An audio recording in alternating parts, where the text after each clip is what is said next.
এবার মিডিয়াতে আসলো নতুন চমক। গুলশানের একটি ফ্ল্যাটে অপু বিশ্বাস, বুবলি, শাকিব খানকে একই সঙ্গে দেখা গেল। এটা কি করে সম্ভব? চোখের দেখাও তো কখনো ভুল হতে পারে। হ্যাঁ বন্ধুরা, এটাই ঠিক। শাকিব খান, বুবলি, অপু বিশ্বাস একই ফ্ল্যাটে একই রুমে বসবাস করে। কিন্তু শাকিব খান প্রকাশ্যে বলেছে তাদেরকে তিনি ডিভোর্স দিয়েছে। সন্তান মেনে নেবে, কিন্তু সন্তানের মাদেরকে মেনে নেবে না। তাহলে কেন এরা তিনজন একসাথে এখন? যদি ডিভোর্সই দিয়ে থাকে তাহলে কেন সন্তান নিয়ে বুবলি তার বাসায়, আবার এর সাথে অপু বিশ্বাসও? তাহলে কি তাদের মিল ঠিকই আছে?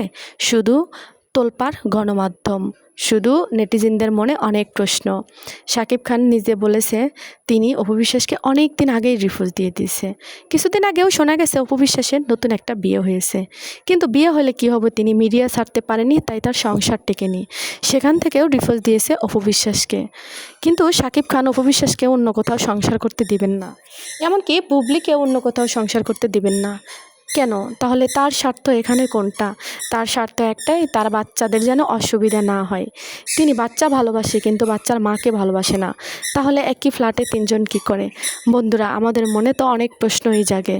শাকিব খান কি আসলেই ভালো না, নাকি তাদের ডিভোর্সই হয়নি? তাদের শুধু সব কিছুই নাটক, অভিনয় আর সিনেমা।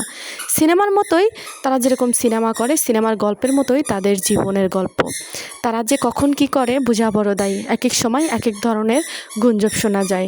কিছুদিন আগে শোনা গেল বুবলির বিয়ে হয়েছে, আবার এখন শোনা যাচ্ছে বুবলি মা হয়েছে। বন্ধুরা, মিডিয়া জগতের খবর কোনটা সত্যি কোনটা মিথ্যা আমাদের ধরা বোঝার বাহিরে। বন্ধুরা, ঘটনাটি কতটা সত্যি আমি জানি না। যদি তোমরা কোনো ঘটনা সম্পর্কে জেনে থাকো তাহলে কমেন্ট বক্সে জানাতে ভুলবে না। ধন্যবাদ।